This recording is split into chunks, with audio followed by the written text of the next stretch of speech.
guys, welcome back to Casting Commons, the show where we talk all things pauper. I am your host, Teasdale, and this is my co-host, the redeemed elf himself, Reese. Hello there. How's it going, pal? What have you been up to Yeah, this week? yeah, good. Had a good week with Magic, to be honest. Unfortunately missed out on the legacy event that I was planning on attending. Um, as it was just basically going to run on a bit too late. But the upside of that meant I was able to play in the Saturday challenge. Which was good fun. Really good mix of decks. And ended up coming sixth with Boggles. So spoilers for the Saturday challenge results. But yeah, it was a very good weekend Magic wise. Anything you've been doing? No, not massively, to be fair. I've been messing about with a few brews and stuff. A couple of decks that I've seen lists that I like that are sweet. As you may have seen, I showed you the blue-red Ponza list. Like the Hoodwink Boomerang Solfatara list, which I think I'm definitely going to probably record with over the next week or so. Definitely a fun deck to absolutely mess with Yeah. and really fun on the play. Less so on the draw, but definitely still fun nonetheless. Been messing with a couple of wildfire piles as well, so we'll see how that goes. All been fun, and sometimes I guess fun policing people is definitely the most fun to Yeah, have. I think Ponza and Wildfire in general, as we'll probably see from these results, are in a pretty decent place at the moment with Pauper. Not necessarily like the same decks, but like different variations on Wildfire decks and Ponza decks are all doing pretty well. Yeah, definitely, and it's definitely been fun to see. Mm. Anyways, shall we move on to the challenges? Yeah. So the Um, Saturday challenge, I guess, the 27th. yeah, it was a sweet one. Won by Gardens, as you will be pleased. Let's go! Um, Second place was Blue White Gates. Third and fourth was Jeskai Ephemerate / Wildfire. I'm not really sure what we're calling that deck. And Affinity. And then fifth through eighth was Mono Blue Fair, Bogles, which was me in sixth, and then two Burn decks. So quite a decent mix in the top eight. The only obviously duplicate being a couple of burn lists. And then the near misses, there was a white black ephemerate and another burn in 10th. Was both burns were pinger burn, right? As well. Yeah, so basically all three of those burns in the top 10. I think there was might have been another in the top 16, but those three for sure were all almost identical lists. Yeah, there was a 13th place one, that had it was a pinger burn but with three forge chanters in. But the other three decks in the top 10 were all basically stock pinger burn. I don't even think they had a change between them, to be honest. Even the sideboards were very stock. So it definitely seems like that deck sort of found its numbers. Like it's been struggling for a while, but it seems to have solidified where it wants to be. Yeah, definitely looks like it with the exact same 75 and everything. Yeah, yeah, Settling on four End of Festivities, three Lava Darts, and a three Searing Blaze and one Fire Blast. It seems to be is like the non-four numbers. I guess obviously three Thermos as well.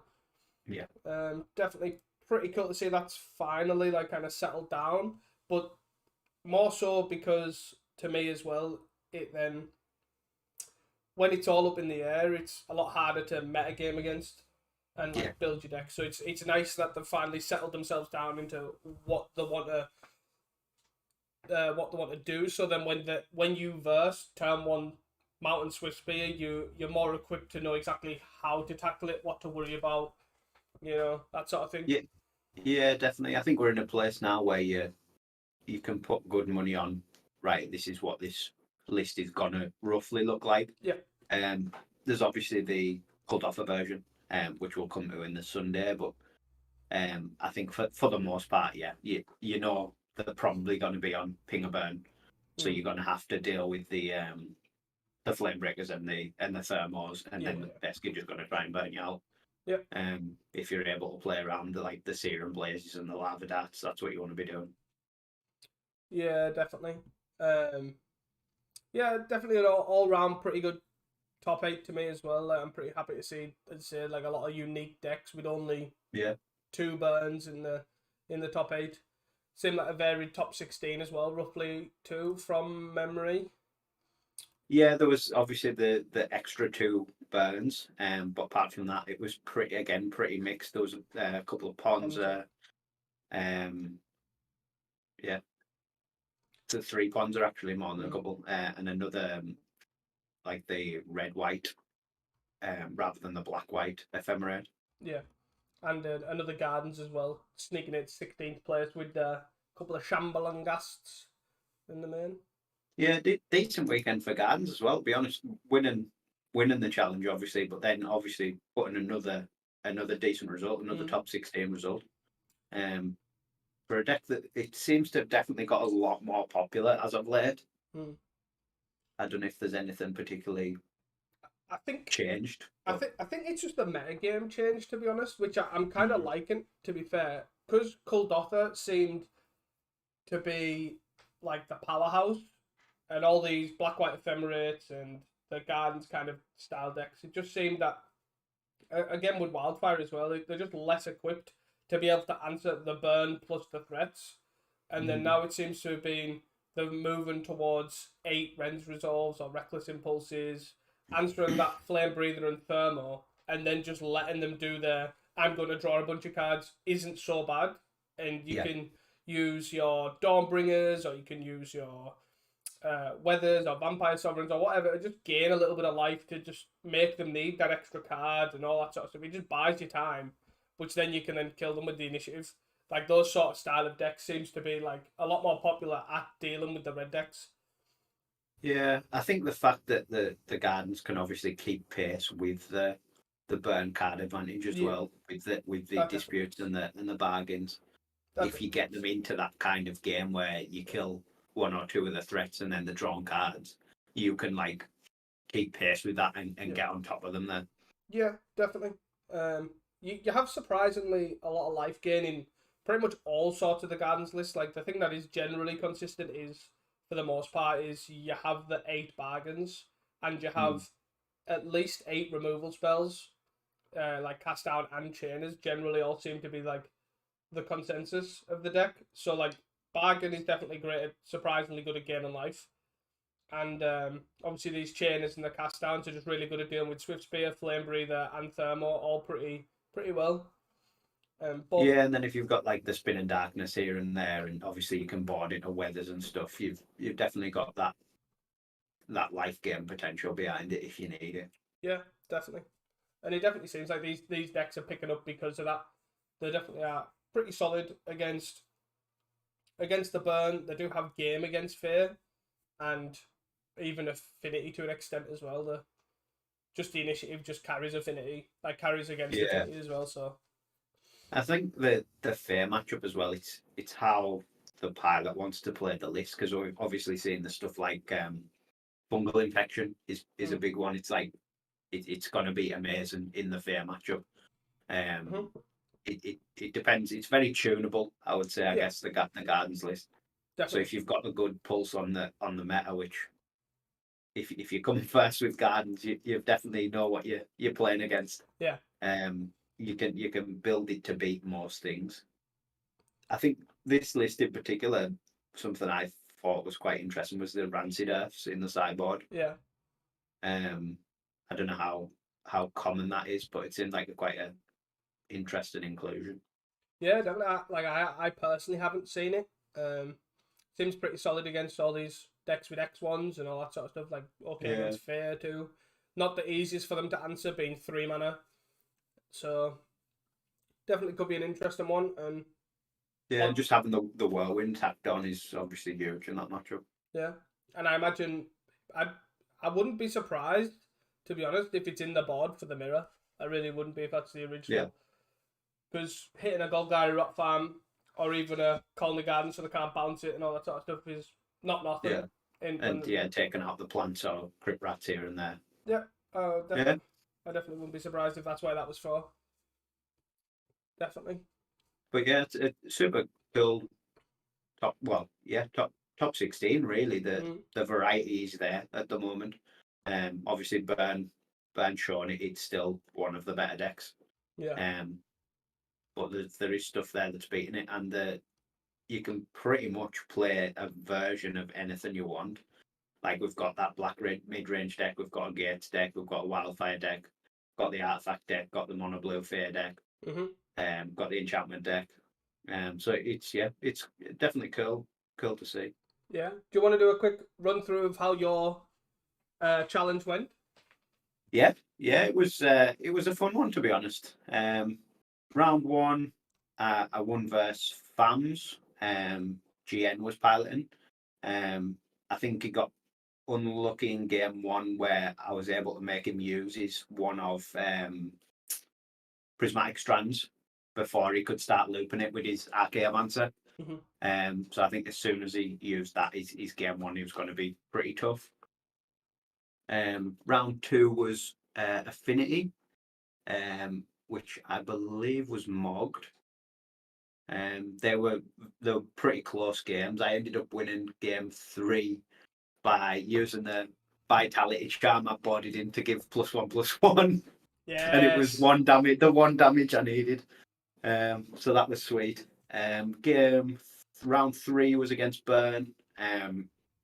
With Boggles against Burn. If you just play around, then the festivities, it's an easy matchup, really. Yeah. It's not too much trouble.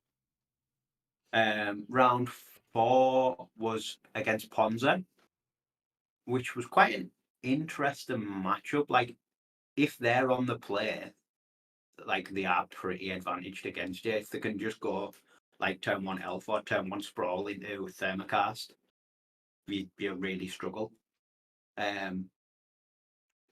I'm trying to think what I've wrote down.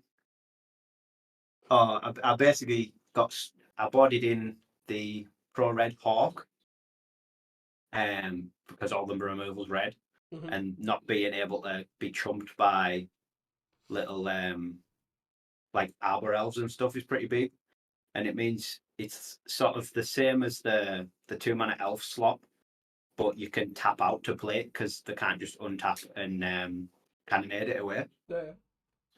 So I ended up boarding that in. He stranded basically all my cards in my hand, but I'd got a Sentinel Eyes and a Rancor on it, and it just ended up carrying the game.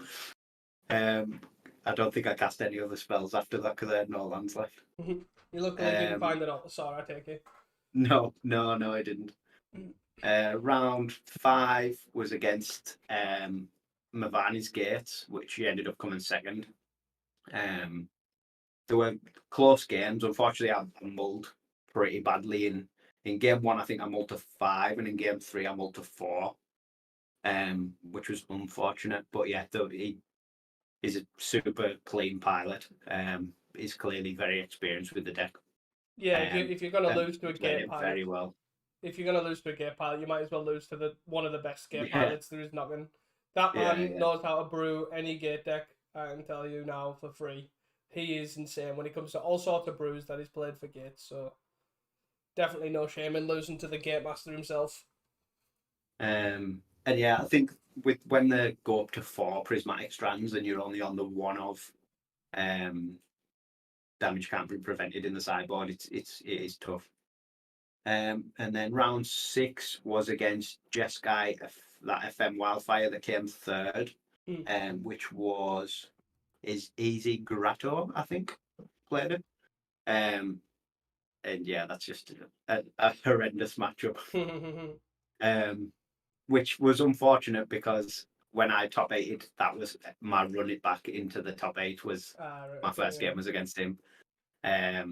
So yeah, that was rough. He definitely had 100% of the fun in both of those rounds. But yeah, it was good experience overall. It was a fun challenge to play in. Obviously, until the top 8, I played against all different decks. And yeah, really good.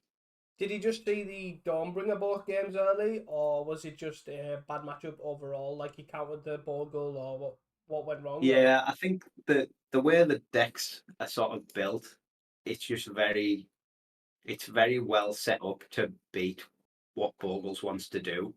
You've got the Dawnbringers and the ability to flicker it. Yeah, I think he's seen Dawnbringer in both the top 8 games and the round 6 games, which was unfortunate.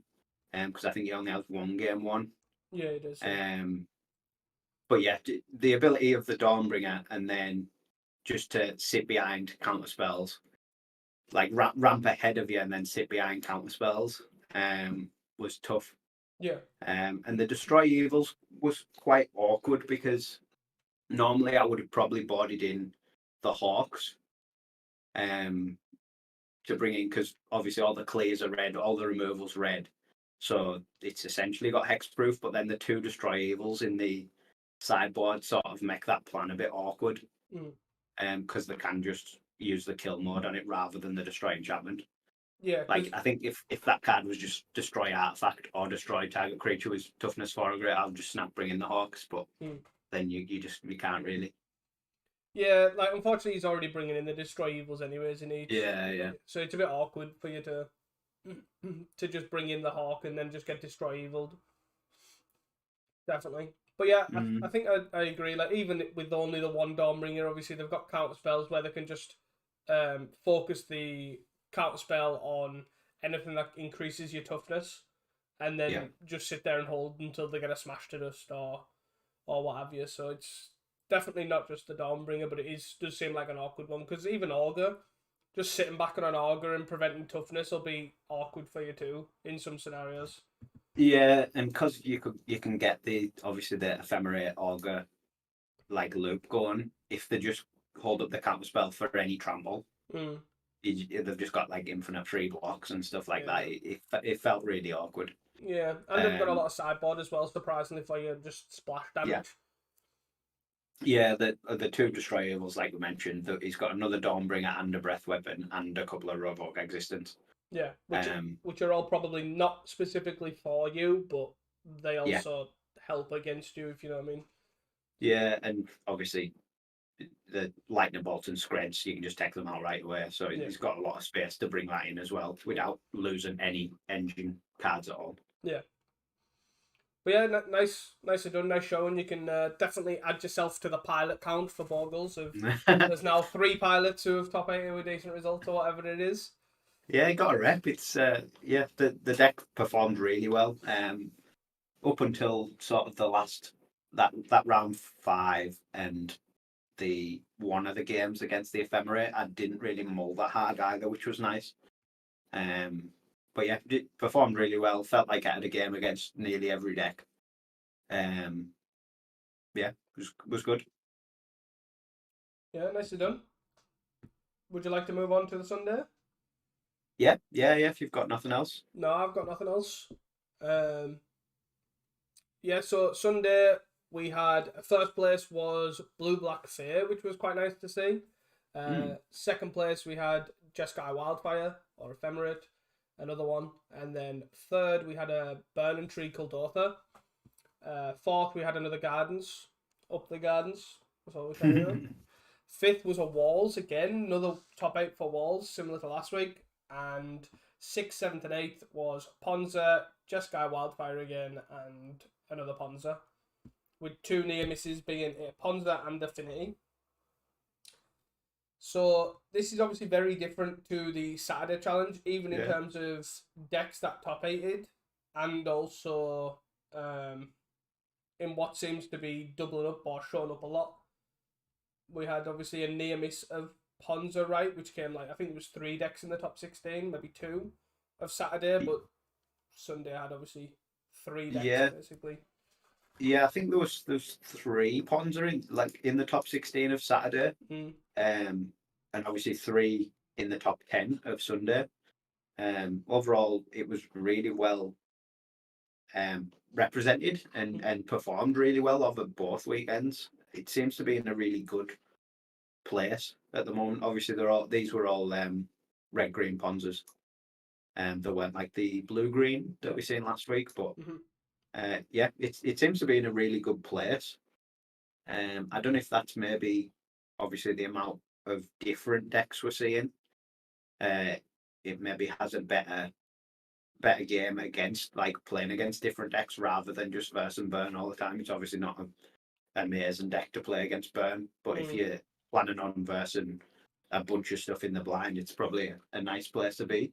Yeah, I think that I've wrote here basically. I feel like it screams anti meta is how Yeah, I'm seeing it. It definitely seems great against the decks that are also really good against Burn and Fear, which are to me still the decks that to beat.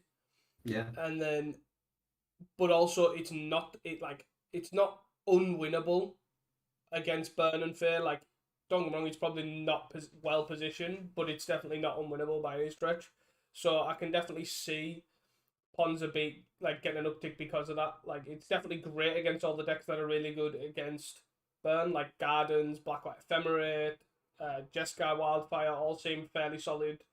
Um, Obviously you've got Avenging Hunter, which to me anything initiative just screams this deck is really good against Affinity Mm. because initiative is just hard carrying against Affinity to me. Yeah, yeah. So yeah, But definitely yeah, seems like a great one. it's a cool again a cool top 10. Mm. Um, not as varied as the Saturday, but it's still a lot of different decks in there. Obviously, the burn is now a burn and tree called Orpha variant rather than the ping a burn. Um, no mono blue, but it wasn't far away. I think it was 11th, just behind Affinity. Um, but that even that was the Bind the Monsters Spire Golem version, so that was a bit different as well. Yeah. We also had obviously a fear, like a blue black fear, which Yeah, obviously took the whole thing up, took the win, which was quite nice to see too. Nice to see blue black showing up. yeah. And obviously the double shown again from the Jeskai FM Wildfire deck. Um, Ephemerate's a super broken card. Yeah. And Wildfire, especially at the moment, like we said earlier, seems decently well positioned. Like it Mm. doesn't have to be in this Jeskai shell, but it seems like it's in a really good spot at the moment, especially with the amount of Ponza knocking about. You probably want to be on those artifact lands Yeah. if you can. Um, and yeah, it's just such a good ramp spell when you are on those. Yeah, it's definitely a good one to have, especially against Ponza. As you say, game one, it's free enough that any of these bridges are just gonna stay around. You're not gonna be too worried. Yeah. The blue black fair I think was the most interesting deck in the top 8 for me. It was something that I didn't really expect. Like I wouldn't have guessed that would be in the top 8, let alone win the whole thing. Yeah. Um, it wasn't a particularly different blue black fair from what we've seen before. It had like a couple of new one-offs, like had a couple of the Capenna fetch lands, trying those out.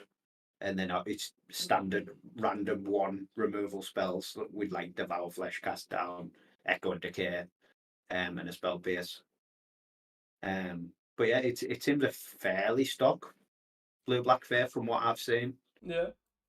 Um, must have just hit it on the right day. I'm not sure what it played against through the Swiss, but yeah, it must have just pulled some decent matchups. Yeah, definitely. Interesting sideboard as well with all sorts of different one-offs. Like we've got a Balaged Scorpion, which has kind of flickered in and out of like black white ephemerate, and I've definitely never seen it in blue black fern. It's definitely sweet to see it here. Pretty good, pretty good one with all the thermal alchemists and the Cassig flame breeders and the Yeah. monastery swift spears about. But yeah, It definitely an does. army one It offs. seems a bold choice in blue black. Yeah. I sort of I like it in white black with the ephemerate. Obviously, you Mm, can get a lot of value out of it, but yeah. it definitely seems a bold choice in just straight blue black. Yeah. Definitely. Um, but yeah, very cool. Top 8 walls, obviously making Yes. a big appearance. I know you're a big fan. I'm a big fan of walls in a way. I think it's kind of similar to elves in somewhat. It just like appears in and out of different metagames, and I think generally, um, walls is great when there's a lot of like single point removal. Is like it moves towards chainers, or you can kind of work your way around single point removal, make them run out of it, and Mm, also the better bolt is, the better walls are because a lot of them don't get hit by it, especially like yeah, overgrown battlements and all that sort of stuff.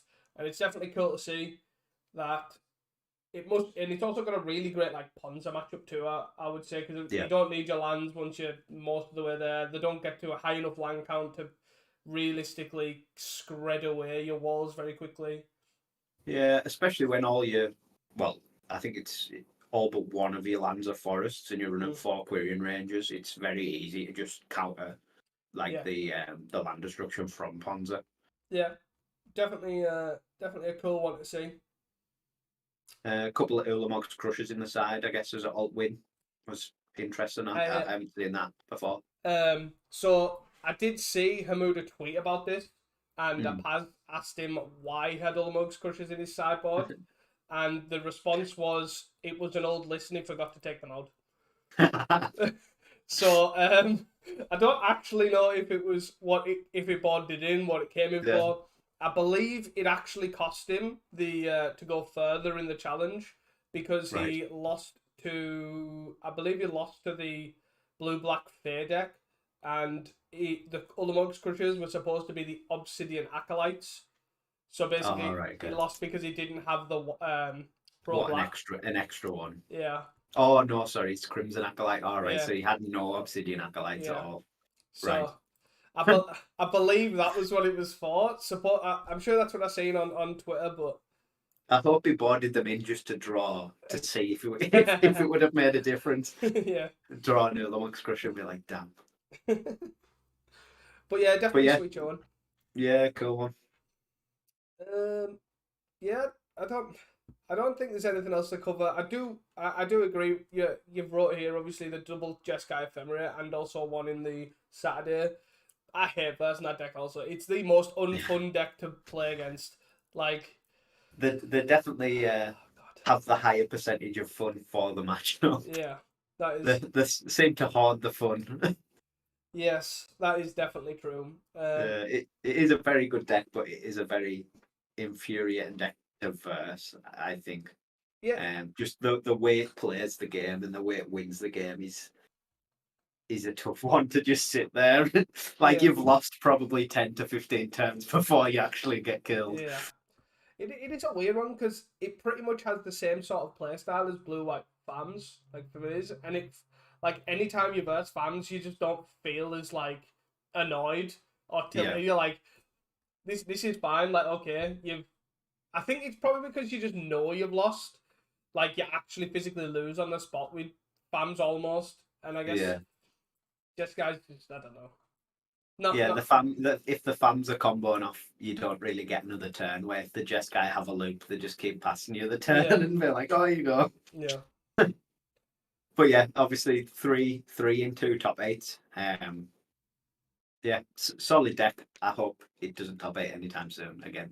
yeah definitely We'll true. leave it there. Yeah. So do you want to move on to shoutouts? Yeah, go for it. Yeah. So I think we just got to shout out these two people first of all. Like GN, obviously a big, has told me that he's constantly listening to the show. I really appreciate it. So we've got to keep shouting him out anyways. The Fams goat moved on. Like he's playing the wrong colours on the Sunday challenge. So he obviously played the Saturday challenge, and Reese ruined his Saturday. So he came back on Sunday with a vengeance and decided to play the mono red Kuldotha. Yeah, the burn tree called off, Yeah, wasn't it? and I think he came like 14th or something. I think it was something along them lines. Yeah, 14th So with yeah, his one chromatic star for synth yeah, burn and tree called authors. like dude, just showing how much of like it doesn't matter what he plays. Man's just crazy talented. But The fans had betrayed him, so he was going to patch it up with yeah, mono red. yeah, and definitely a good showing there with the 14th place. The second shout out is Mavani, which I've already touched on. This guy is the gate goat. Like I've followed him from his different gate decks. From he played food gates with like Cauldron Familiar and Ginger Brute, which was a great deck. Kirby played a lot of that list on his channel as well. It was great, and he played like a black white gates deck recently as well with I can't remember the name of the card, but it's basically one of the new incubate cards. It's like a Doom Traveler, but makes a like an incubate token. Yeah. And yeah, definitely that was definitely a sweet list too. And now he's on solid core gate, but very clean looking with obviously the smash to dust in the main. Or very good deck. But this man knows how to play a Basilisk Gate, and he is definitely the Gates goat. So definitely shout out to Mavani as well. And that is it. All my shout outs. You want to move to your first pick of a deck for Saturday? Yeah, I guess I'll just scroll down for it. So it is the 15th place from, I'm going to say Potato Presidente or President. Let's go with That's that. probably close enough. It's the little accent at the end that obviously sold it clearly. So yeah, it was a 15th place on Boros Initiative, I'm calling it. And the reason I'm calling that is it's pretty much identical, I believe, to like Snap Bolt's list. He's been doing really well with it, and shouting at him for obviously doing a lot of return. He's been taking a break from streaming and stuff, but definitely been doing well with this deck.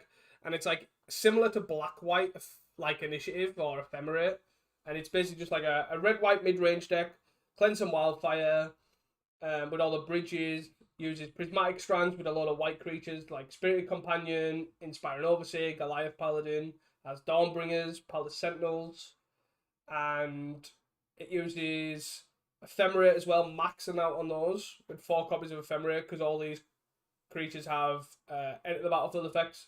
It's obviously great. And we're running 3 Ardent Elementalists, which are basically Archaeomancers but red. So you can Ephemerate loop in Boros. In Boros. Mm. And then it's got 4 Lightning Bolts and 3 Journey to Nowheres with 1 Faithless Looting to like kind of round it off. And it runs. This one's running 12. Is that 12 bridges? Yeah, it's a lot of bridges. Yeah. Very committed to the bridge. And I think, to be fair, what I'm finding with wildfire decks at the moment to me is wildfire decks are great when wildfire's not needed. If that makes sense, it plays well when you don't draw it. So there's a lot of like old school like Jund wildfire or I'm trying to think of other wildfire decks, like the red-black one that Snapball again ran. Like, they need wildfire on 2. You are so top-heavy with your boarding parties and your altar saws and all that sort of stuff that you need to have wildfire on 2 really to, like, have game. Where if you don't draw wildfire here, you don't really care. Like, it's fine. It's obviously great, but you've still got Spirit Companion, you've still got Inspiring Overseer to play, you've got your Dawnbringers as well. Like, you're not really too bothered. I wouldn't say. I think that obviously the lightning bolt and the journeys go a long way into making that something that you're not as fussed about, as well as the Dawnbringers. I think Dawnbringer at the moment is like the secret MVP of the format. Yeah. It's just really good against basically every deck. Mm. But yeah, having those decent 1 and 2 mana removals and or like clog up the board guys means that if the games that you don't have turn to a wildfire, you're not just dead in the water. Yeah. I'm also interested to see that there's no Thraben inspectors either, which I feel like, I know it's weird, but pretty interesting. Yeah, I guess that again might have something to do with just the sheer amount of bridges that it's on. If it was maybe on 8 bridges rather than the 12, I could see Thraben. Yeah. But when you cast them Thraben on turn 2, I guess you'd rather be casting something like a Journey or a Dawnbringer maybe instead. Yeah, definitely. Interesting choice of bridges as well. I know it sounds really strange, but certain decks have like went you splashing one colour or you splashing the other. Not splashing, I guess, representing you could have like a blue splash or a black splash. And obviously went for like a mix of in between with 4 Dross Forge bridge, 2 Goldbuyer and 2 Silverbluff bridge, like maxing on 6 extra red bridges, but you know, because there is a potential you could play Hydra Blast or you could play some sort of black sideboard card, but not even pretending to rep with a mix of different ones. So definitely. I think not running either a black or a blue sideboard card is quite interesting. Because it looks fairly free. Like obviously if you change the bridges around a bit. Obviously it's pretty set on having a red bridge on turn 1, which I guess is where this split comes from. To like maximize the chance that you're going to wildfire on 2. But yeah, it's a very cool take on a wildfire ephemerate shell. Obviously, ephemerate's probably the best common in the format at the moment. And wildfire seems to be in a really good place. So I can see why it's an attractive place to land. Yeah, definitely a solid deck. And Obviously, Spirit Companion, Overseer being still pretty good just because they replace themselves. Works well with Ephemera. Definitely a solid deck. As you said, Dawnbringers, just the secret MVP. To me, it's been the secret MVP for a while. Like, it's just surprisingly good. Gaining Yeah, two. it does a lot in every matchup. Yeah, it's very rarely dead. Even if it is just exiling a Mare Enforcer from Affinity's graveyard. Yeah. Yeah. Definitely a solid deck. Really happy to see it. Really happy to see, obviously, different takes on all these sort of different initiative, wildfire decks, whatever. Definitely a solid one. Mm. Do you want to move on to yours?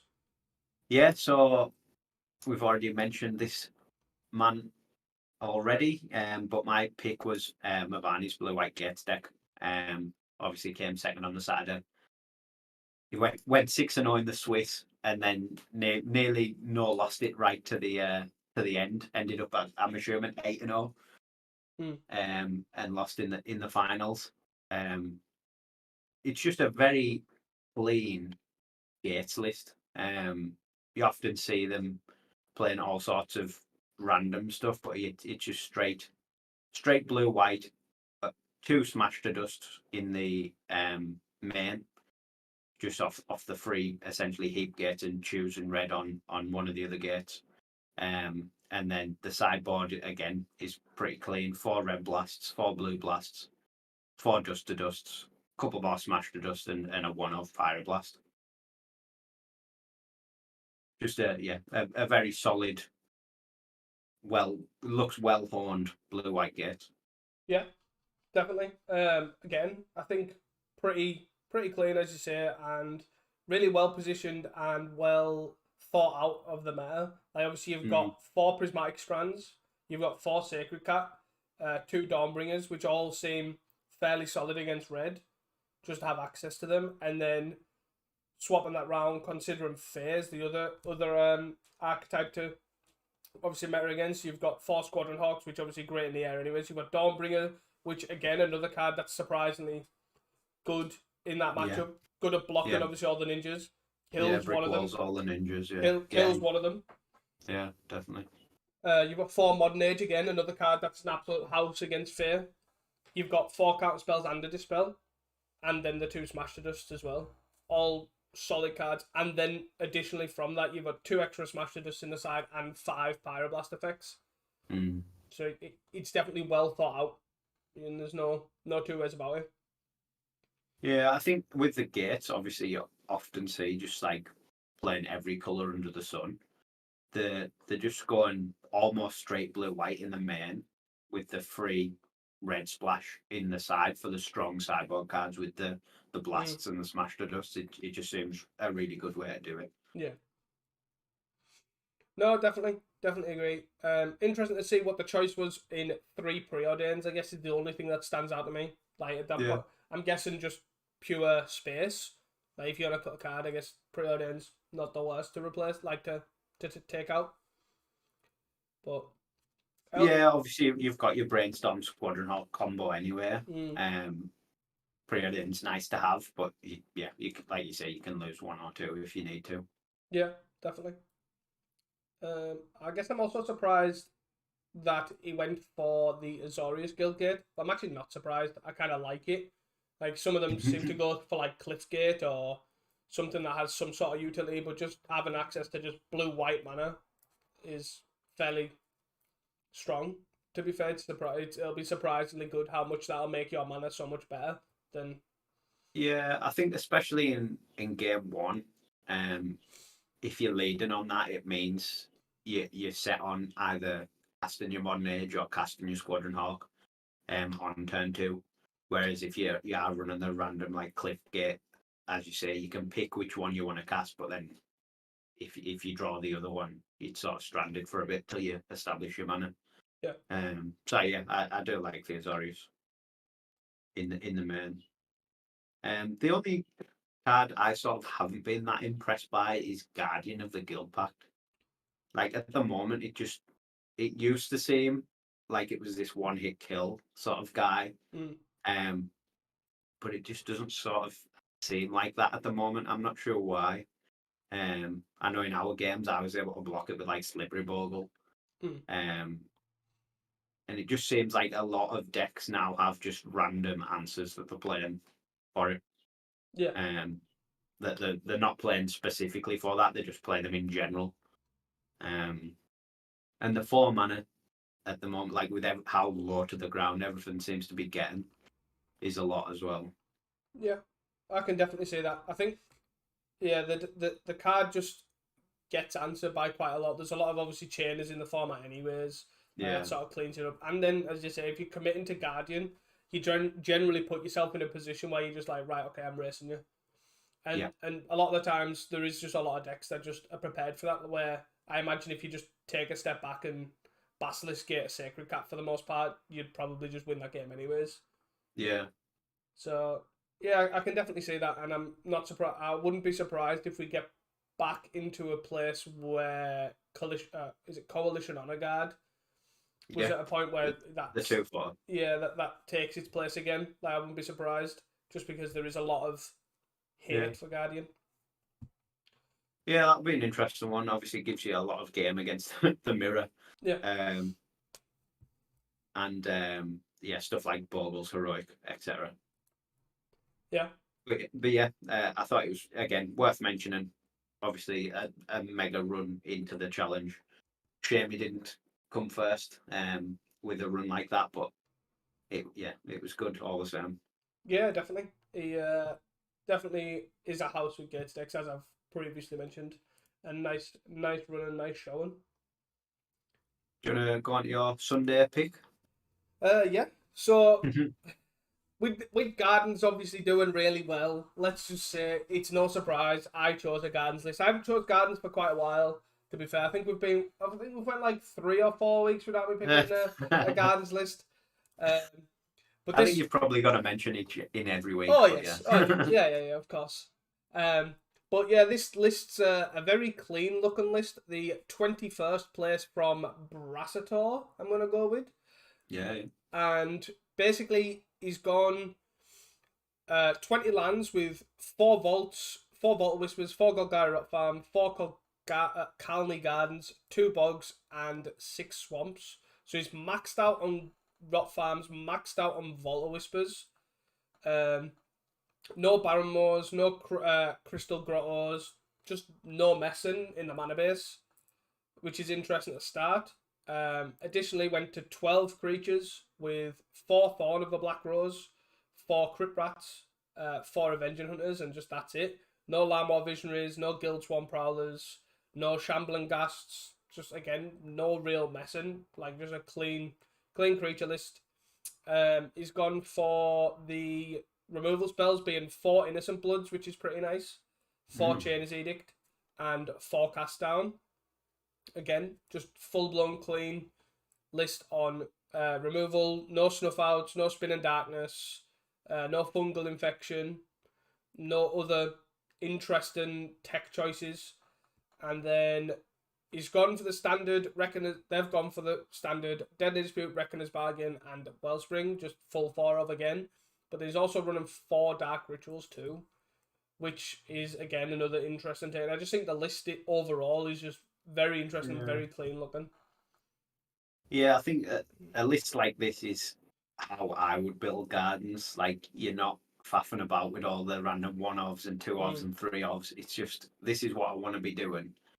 And these are the cards to do it with. Obviously, the 20 lands is pretty low. You can sort of get away with it with the rock farms, giving you that extra space. But obviously, the Dark Rituals sort of help with that as well. If you are going turn 1 tap land, turn 2 Thorn, you're gonna hit the rest of your land drops.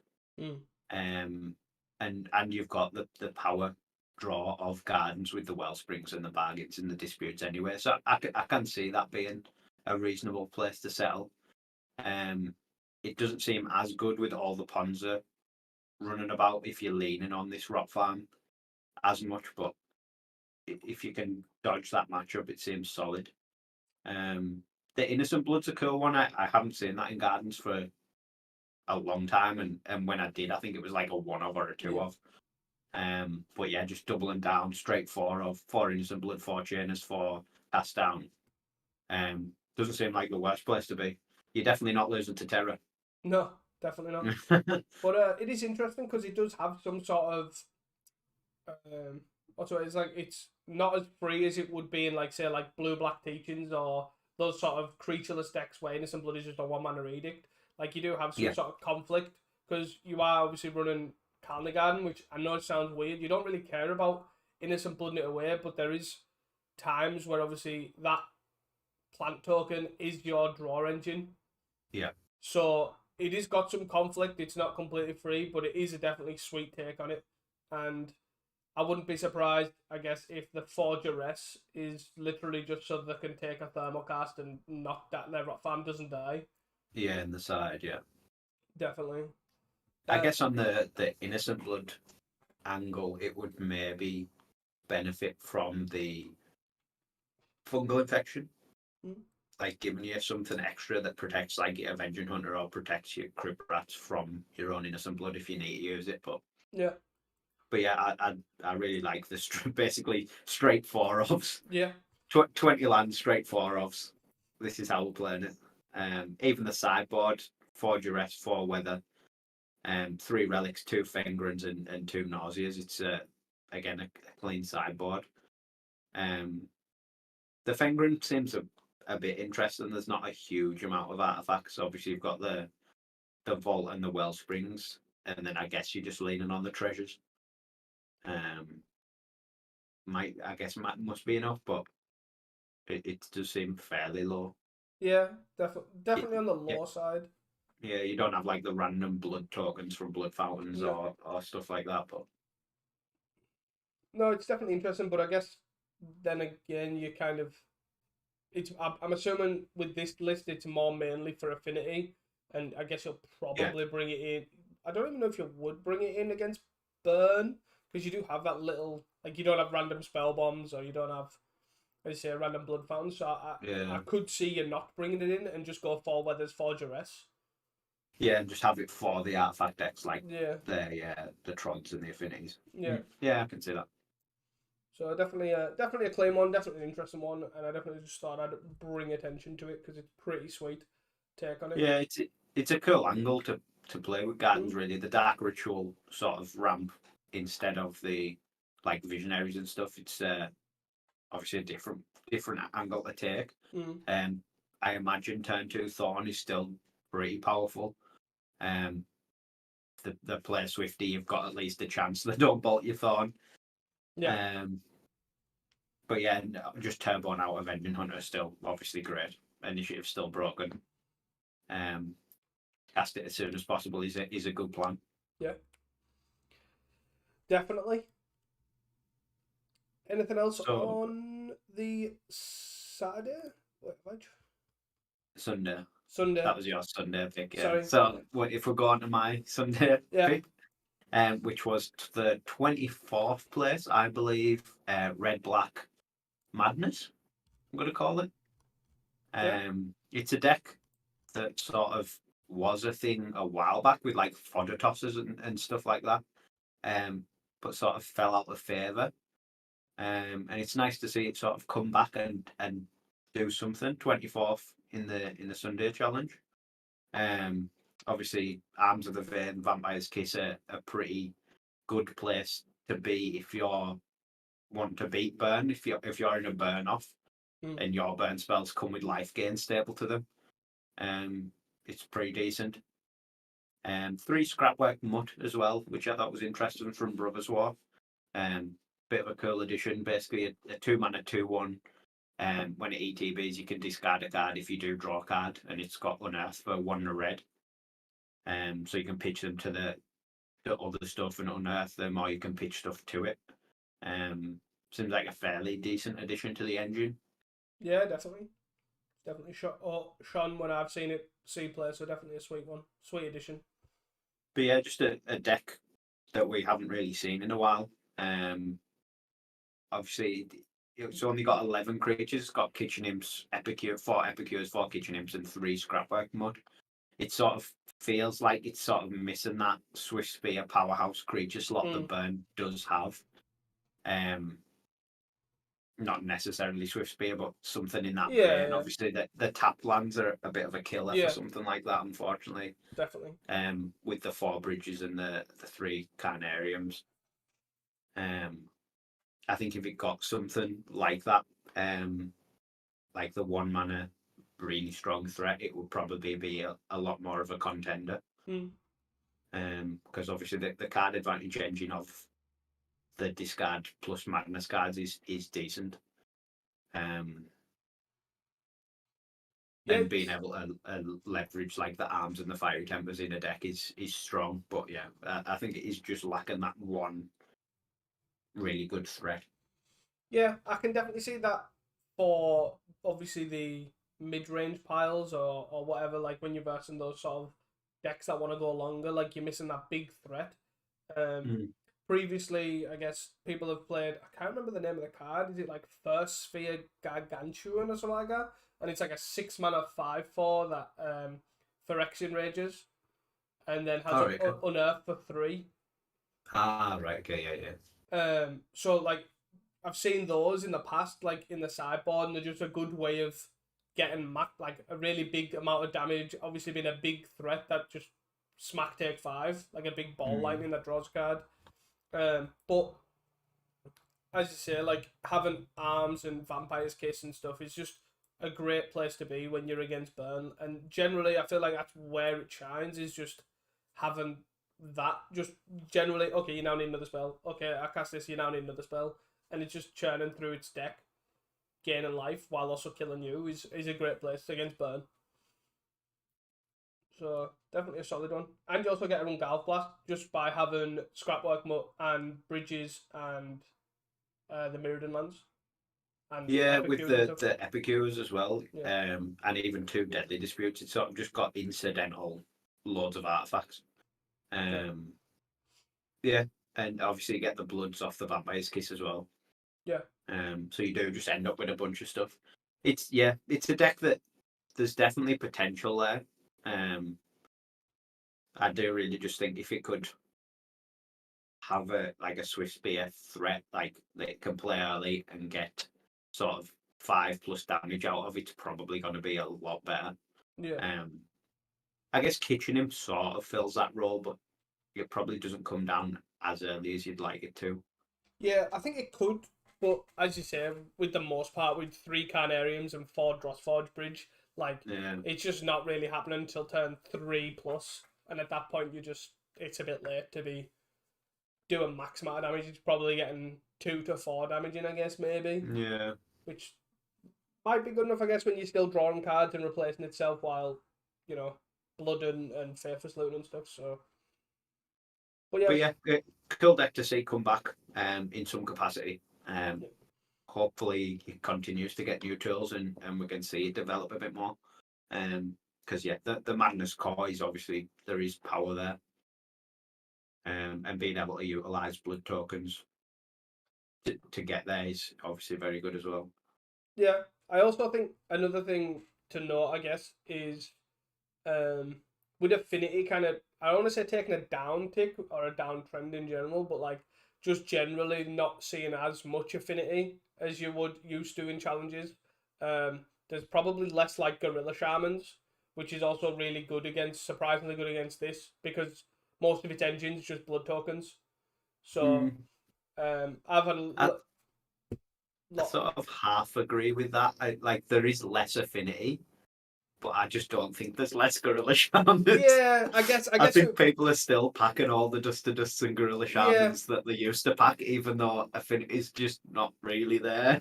Yeah, it's a bit of a weird one. It is a strange one, but I guess like to me there is, if you are gonna like the hate for, I would say Bridges is still there, but I feel like maybe not Gorilla Shaman. I'm unsure. Like I say, I haven't checked how many Gorilla Shamans there has been in challenges, but it does feel like maybe there's less. I'm unsure, but there's definitely a lot of Shattering Blows and Dust to Dust and Revoke existences around. That's for sure.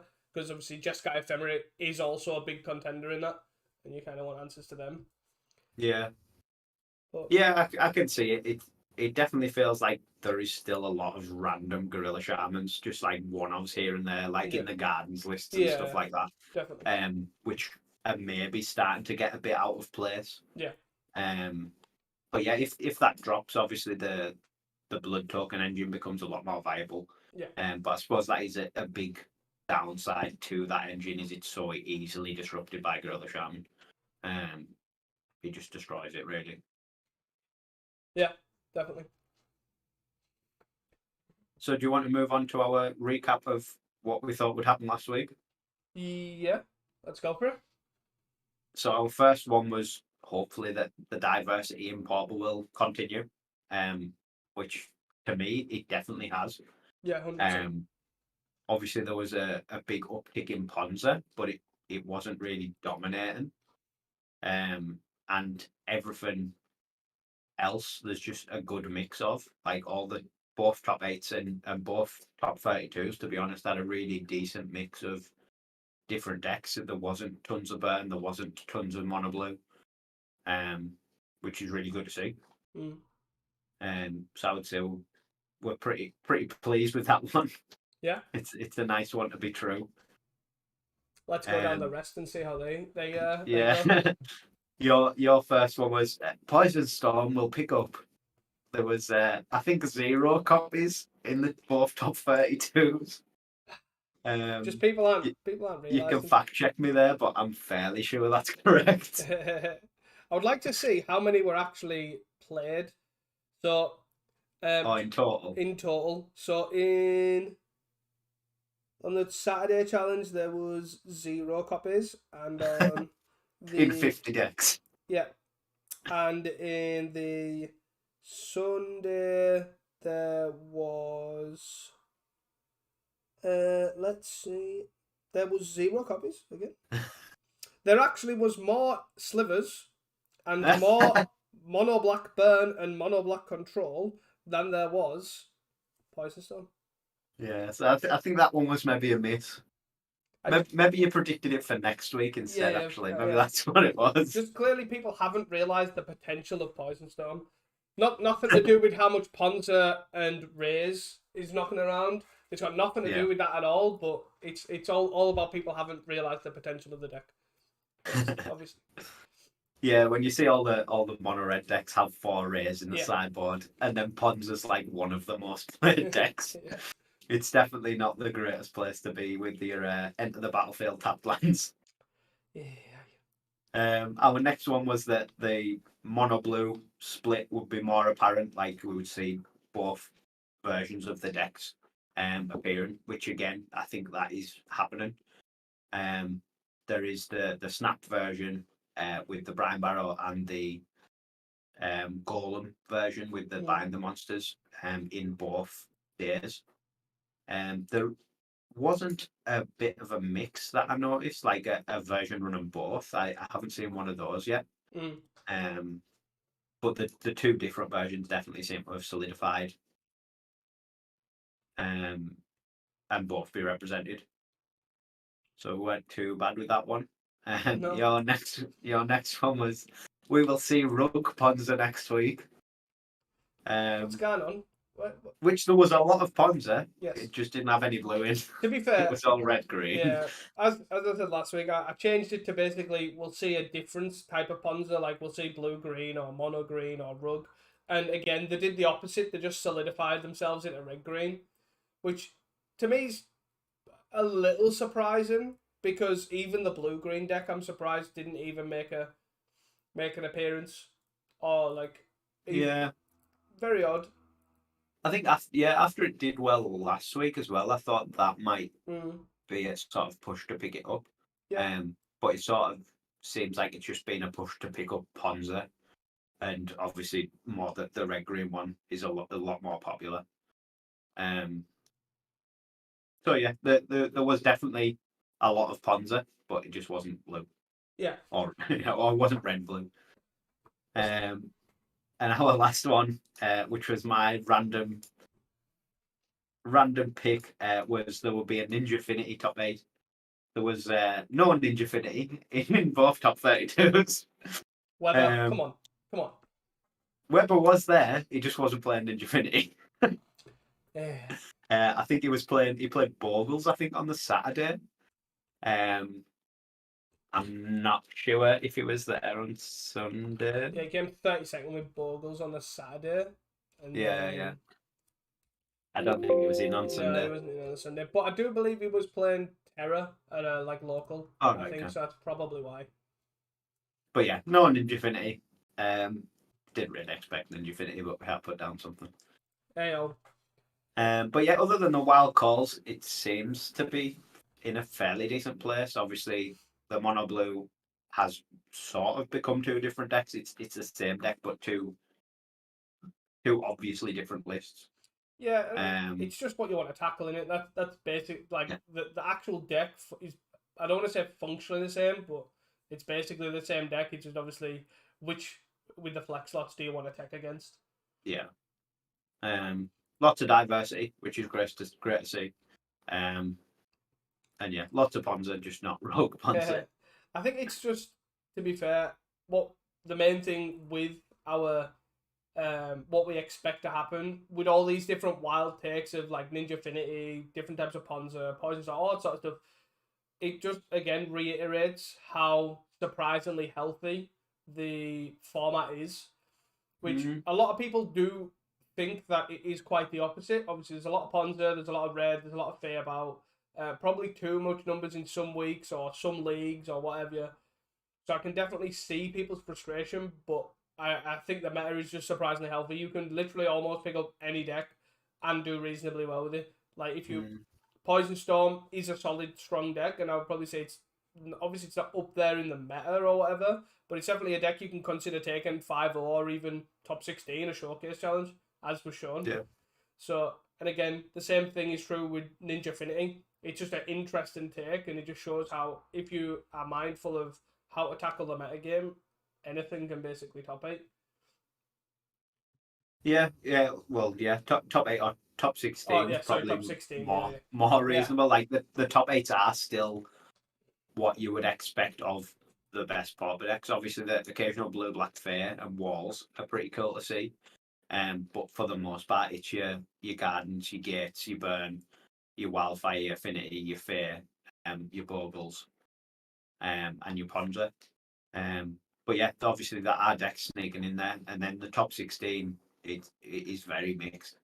Um, very yeah, true. it does seem to be in a very good place at the moment. Obviously, leagues are a bit different because of how people play them. I think the ability to just play one game and then leave, and then play another game and then leave, means that decks like Burn and Mono Blue Fair will be more represented because they sort of play out faster. Yeah, definitely. Um, but yeah, for the challenges and for sort of paper pauper as well, it definitely feels like it's in a really decent place. Which is Definitely. surprising because nothing's really changed. Just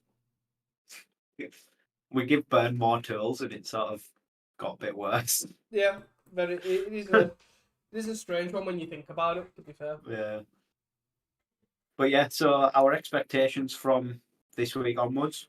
Um, the first one I've got is I think Ponza will continue to see a decent number of pilots. Obviously, a lot of people picked it up for both of these challenges, and it did particularly well on Sunday. Um, but I just think it's a fairly linear deck to play. It's a pretty fun deck to play, and it's doing well. Um, so I can definitely see more people picking it up and trying it out, which is cool. Yeah, definitely. I'm not gonna lie. I didn't really have any expectations for this week, as you can tell by my blank screen, Reese, as you can see. But yeah, I think the meta is super diverse and super interesting. And as you say, I think Ponzo will take a big push. Um, what I'm gonna go with, because I'm completely and utterly winging this, I think. How do I want to put this? I feel like we'll see the Burn and Treacle Dortha Burn overtake the Pinger Burn in popularity next week. And Yeah. my I don't really understand my reasoning for this, and I don't really understand why I've come to this conclusion. I just have a feeling that basically people are preparing more for the pinger burn, as you said, like it's seemed to have stocked itself out. That effectively some sort of Kuldotha burn is going to get under all these decks. I can see that. Obviously, it did. It was less represented, but it had the better result from the 2 weekends. It came third, whereas the other burns were like seventh and eighth. Mm. Um, and with a lot of the burn decks being this pinger burn, there is a lot less like suffocating fumes style effects in the non-red decks. Mm. I think its biggest issue will be in the pseudo mirror, like against the pinger burn, where they're just stacked on and the festivities and stuff. Yeah. You're basically priced into, right, I have to hold my Kuldotha for a bushwhacker turn. And if you can get that mana online fast enough to compete, Yeah. because you can't just like turn one a Kuldotha, turn two a Kuldotha, and leave it there because they'll just wipe it for one mana. Yeah. That is definitely true. Um, but yeah, I can definitely see it. It's a cool take on the deck Mm. opposed to the ping and burn. It's nice to see they've gone two very different ways. And as the sort of like fumes esque effects go down, or as like the weather effects go up, the repeatable damage as well is good. But yeah, I don't think that's the wildest take. I can definitely see it, especially with having that third place result. Yeah. Um, Definitely. I think a lot of people will try it out, as GN has shown. Yes. Trying it instead of farms. Yeah. He's clearly thinks there's something worth trying Mm-hmm. there. Definitely. Do you want to go with what your second take will be, or? So yeah, again, I think the we're just in a pretty decent place with Pauper right now. So yeah, I don't really have another take. Obviously, the increase of Ponza. Um, other than that, yeah, I don't have one. I'll leave it there. I think So if we continue to see the variety that we are, I'll be pretty happy. yeah, it's definitely true because it does feel like the challenges are definitely in a good place. That is for sure. Um, I don't really. I don't have a second take, but I feel like I'm gonna try and go for something because I just like to put something there just in case it goes off. You know, you never know. And I feel like I guess what I want to hope is that Jeskai Ephemera takes a down tick. That is one thing Yeah. that I do kind of want to hope, but I don't think that's going to be the case. No. So I guess my next take is, I guess Gardens will probably start standardizing a list. Like Yeah. they'll very much because the minute Gardens to me is very all over the place, and Oh that is yeah, a definitely. big thing that I do like about the deck is bar this small engine or core, everything else is all over the place, and you're free to express exactly how you want to tackle the metagame. Yeah. But I do think we'll start seeing more in common, i.e., Visionary as a mainstay, or maybe Dark Ritual, or sideboard will be more similar with Rancid Earths or what have you. I think we are starting to get there, to be fair, but I just feel like it'll solidify more next week. Yeah, I think it's a hard one to tell with Gardens as well, just because the numbers are so odd. Yeah. Like you could see two lists that look the same, you'd be like, oh well, these must be different lists because you see all the one offs and two offs, but Mm. then they're all the same one offs and two offs. Yeah. But yeah, I can see that, especially with how well it's been doing recently. Um, there'll be more people trying it and more people developing it, Yeah. and tuning the numbers.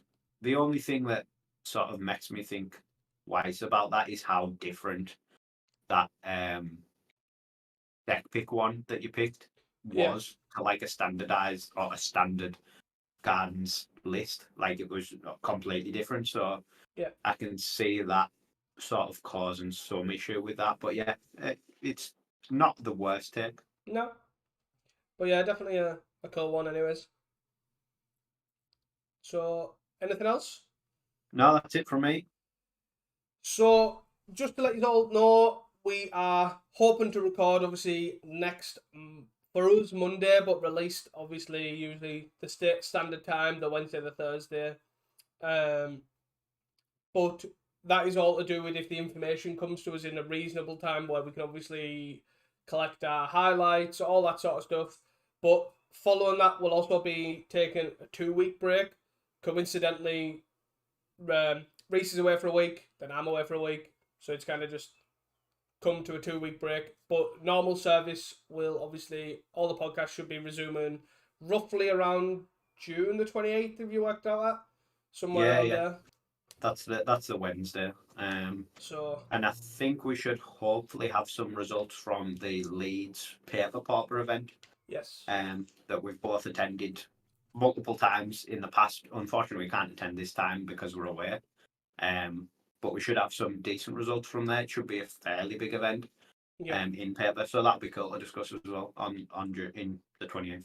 Yeah. So also, guys, if I'll put the link in the description of the YouTube video and maybe the Spotify description. I don't really know how that works, or the podcast description. I don't know how that works with um, links Give and it a go. stuff, but I'll give it a go. But I'll definitely have that link in the description of the event to please check out that Leeds event.